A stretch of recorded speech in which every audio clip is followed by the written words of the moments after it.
This past season, Chiefs players opened up anonymously about their experiences with the team, and the results aren't exactly flattering. They went from being one of the worst ranked teams in the league, according to their own players' feedback, to, well, still being one of the worst this past year.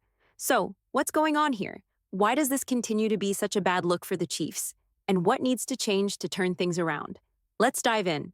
For the past 3 years, the NFL Players Association, NFLPA, has released team report cards, giving players a chance to anonymously weigh in on their teams. These reports are designed to shine a light on the positives, but more importantly, the areas that need improvement. The goal? To help create a better overall experience for players when the cameras aren't rolling and the spotlight isn't on them. Now, this is something worth paying attention to, especially because the Chiefs haven't exactly scored high marks in recent years. In 2023, they were ranked 29th out of 32 teams on the report card. But it didn't stop there. Last year, they actually slipped even lower, landing at 31st place. The only team ranked lower was the Washington Commanders. So, what are the complaints? Well, it boils down to a few key areas: the training staff, the locker rooms, the nutrition and diet programs, and even ownership's willingness to invest in upgrades. One of the most glaring issues? Owner Clark Hunt received the lowest grade of all NFL owners last year. The team's head trainer, Rick Burkholder, was called out by multiple players the year before, and overall the staff earned the second lowest grade in the league. A lot of this stems from players feeling that the team's support staff hasn't been willing to provide the necessary support or treatment for all players. Perhaps the most disappointing issue? The Chiefs' locker room. Players gave it an F grade, feeling that they were promised a full renovation that never came to fruition. Just to clarify, we're not talking about the locker room at Arrowhead Stadium. Those have been upgraded. We're talking about the locker room at the team's training and practice facility, where players spend the majority of their time. Clark Hunt later stated that there was never an official promise for a full renovation, even though the team's goal has always been to make things better for the players over time. So, what's next for the Chiefs? Well, the key here is recognizing these issues and making meaningful changes. The team's future success depends not only on the players' performances on the field, but also on how they're treated off the field. Will the Chiefs take action to fix these problems? Only time will tell. The Chiefs' training facility, which is around 20 years old, is definitely showing its age and could use some serious updates. While they did add an air conditioning unit to the indoor practice facility, it's hard to say if that's really enough to make a significant difference. But that's not the only area where they've received criticism. Last year, their dietitian received an F-, ranking 31st out of 32 teams, due to a major issue. Players felt she was rarely available to provide personalized nutrition plans. Now, before we dive into this year's updated report card, it's worth noting that there have been some improvements in certain key areas. You might be wondering, how are these report cards created and can we trust them? Well, here's how it works. Nearly 1,700 players, about 50 players per team on average, fill out anonymous surveys from August 26th to November 20th, 2024, based on their experiences. The feedback is candid because players feel safe sharing their opinions anonymously. Over the past 3 years, the NFLPA's efforts have led to some positive changes. For example, this year, 114 areas earned an A- or higher, which was a 41% increase from the previous year. So, how did the Chiefs fare in all of this? Well, they improved from a disappointing 31st place to 26th in the rankings, a jump from horrible to not great, but still a step in the right direction. Some of the notable improvements include a new stadium daycare service for day games, which is much more convenient for players compared to the previous arrangement at a separate facility. The Chiefs also hired a full-time dietitian from the New York Jets, which paid off, moving the nutritionist and dietitian score from an F last year to an A- this year. That's a huge improvement. In fact, those two areas were the only ones to earn A's on the entire report card, along with head coach Andy Reid. Andy Reid earned an A+ for the second year in a row, and it's no surprise. A staggering 93% of players feel that he's incredibly efficient with their time and always open to locker room feedback about the team's needs. Andy Reid is, without a doubt, the real deal. He's genuinely invested in his players' well-being and success. When it comes to other aspects like family treatment, food, strength coaches, and team travel, the Chiefs received solid B- grades across the board. Treatment of families, for instance, jumped from a D plus last year to a B minus this year, and team travel went from a D to a B. Strength coaches and food service both saw slight improvements, with grades rising from a C plus to a B and from a C minus to a B, respectively.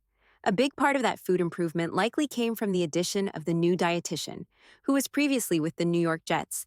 Perhaps the most impressive change was in the cafeteria and nutrition department.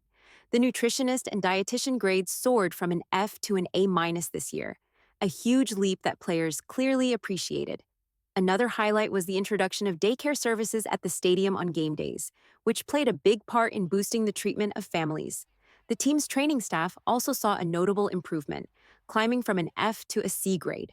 There's a noticeable shift here too, with head trainer Rick Burkholder not being singled out as much as he has been in previous years. Definitely a step in the right direction. As for the weight room, it remained the same, holding a C-plus grade, though it ranked 30th out of 32 teams. Players still feel cramped for space, which seems to be a common complaint across several areas of the report. The training room did see a small increase, from a D to a C minus, but the issue of limited space persists. Players have pointed out that there aren't enough full-time physical therapists or trainers available, and a bigger facility would allow for more staff to work at once. The lack of hot tub and cold tub space is also a concern. Then, there's the locker room. It improved slightly, moving from an F to a D minus, but it still ranked 28th out of 32 teams. The complaints are pretty similar to those of the training and weight rooms. There's just not enough space, and the lockers themselves are too small. Ultimately, the team needs some serious upgrades, whether that means renovating the training facility, the practice facility, or possibly even building a new one that's simply bigger and better suited to the needs of the players. At this point, it's hard to say exactly what will happen with the Chiefs' facility situation. The big question is whether the team will stay in Missouri for the long term or make the move to Kansas. There are some upgrades on the horizon this offseason, but don't expect anything too drastic until the future is clearer. If they do decide to move to Kansas after the Arrowhead lease expires in 2030, the team will likely get a brand new stadium and state-of-the-art training facilities. That's the reality for many of the teams that have earned the highest grades. They all have the newest stadiums and facilities. If the Chiefs move to Kansas, everything will get an upgrade, but if they stay in Missouri and renew the lease, that's when we'll start seeing more significant changes, hopefully sooner rather than later. One area that has improved this year is team travel. It moved up from a D to a B, jumping from 27th place to 21st in the rankings. While the team's flights and travel schedules were generally fine, there were significant complaints about the hotel they use for home games. It was described as below standard, with reports saying the hotel is outdated, the beds are uncomfortable, and players even keep their shoes on in their rooms because the floors, especially in the bathroom, are dirty and sticky. Leftover trash from previous guests is also a common issue.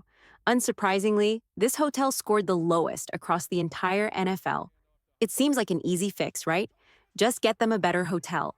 After all, you'd think a professional sports team could secure a decent place for their players to stay. Some might even be surprised to learn that players stay at a hotel for home games. But there's a curfew, and everyone needs to be in their rooms at a certain time to rest and prepare for the game. It's a whole routine, even for home games. Ultimately, a lot of the responsibility for these issues falls on owner Clark Hunt. Getting the team moved to a new hotel seems like a straightforward fix compared to the major upgrades that the facility and training areas need. While there have been some improvements, there's still a lot of work to be done to make sure the players have the best environment possible. Despite the Chiefs' success, they're still ranked 26th out of 32 teams in the NFL, with owner Clark Hunt receiving a C-minus grade, placing him 26th out of all NFL owners. It's an improvement from last year, when he received an F- and was ranked dead last. However, the complaints persist. Many players still feel that Clark Hunt is unwilling to invest enough in upgrading the team's facilities. On a positive note, most players did acknowledge that he contributes to a positive team culture and seems committed to building a competitive squad. And let's be honest, it's hard to argue with the success of the team, considering the Chiefs consistently make deep playoff runs. But in terms of ownership, Hunt is still stuck in the middle of the pack at 17th out of 32 owners. Interestingly, some teams with less recent success scored much higher in ownership rankings. For example, the Dolphins, Vikings, and Falcons all earned A-plus grades for ownership. The Vikings, of course, have been pretty successful in recent years, but it's worth noting that the complaint about Clark Hunt centers around his reluctance to invest in new facilities or upgrades. Outside of this report, we also know that Hunt doesn't spend as much on players compared to other owners, which might play into these rankings. If you're wondering which team ranked the highest overall, it was the Miami Dolphins, who took the top spot in the report card. With a coach like Mike McDaniel and the allure of Miami, it's no surprise they earned the top grade. After the Dolphins, the Vikings came in second, the Falcons third, the Raiders fourth, and the Chargers fifth. A common thread among these teams is that they have newer stadiums and training facilities, many less than 10 years old. That's great, but the question remains, are they winning? Well, not really. Aside from the Vikings, most of these teams don't have the same level of success as the Chiefs, who are consistently competitive despite not having the newest facilities. In fact, the Bills and Bengals, who are also regular playoff contenders, ranked in the mid-20s, not far ahead of the Chiefs. DeAndre Hopkins even made a point earlier this season saying, "It's about how you go out and perform, not about what your locker room looks like." For some players, it's all about results on the field, not the latest and greatest facilities. But as we've seen, many players do care about the environment they play in, and it's clear that the Chiefs have room for improvement. Looking at these report cards, we can see that the Chiefs, ranked 26th overall, are not alone in the bottom tier.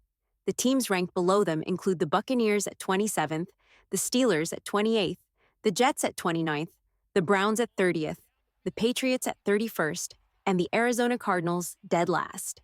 Ironically, despite being by far the most successful team in recent years, the Chiefs are still stuck in the bottom 7. There's been progress, but there's clearly a lot of room for improvement. It's unlikely we'll see a significant jump in the rankings until the Chiefs make major upgrades to Arrowhead Stadium, their training and practice facilities, or even build a brand new training facility altogether. If they move to Kansas in 2031 or get an entirely new setup, that could make all the difference. However, it's worth noting that the Chiefs have made some small strides. Last year, the team spent $4 million on facility upgrades, and they plan to spend another $5 million this offseason. They've already added air conditioning to the indoor practice facility, upgraded the cafeteria, and plan to expand the weight room. So, with all that in mind, I'd love to hear your thoughts on the report. Are you happy with the progress made, like the new nutritionist and other small improvements? Or do you think the Chiefs should feel embarrassed to be ranked 26th out of 32 teams, especially given their success on the field? Of course, winning is what matters most. But keeping the locker room happy and making sure players' needs are met is important too. Let me know your thoughts in the comments down below. And as always, until next time.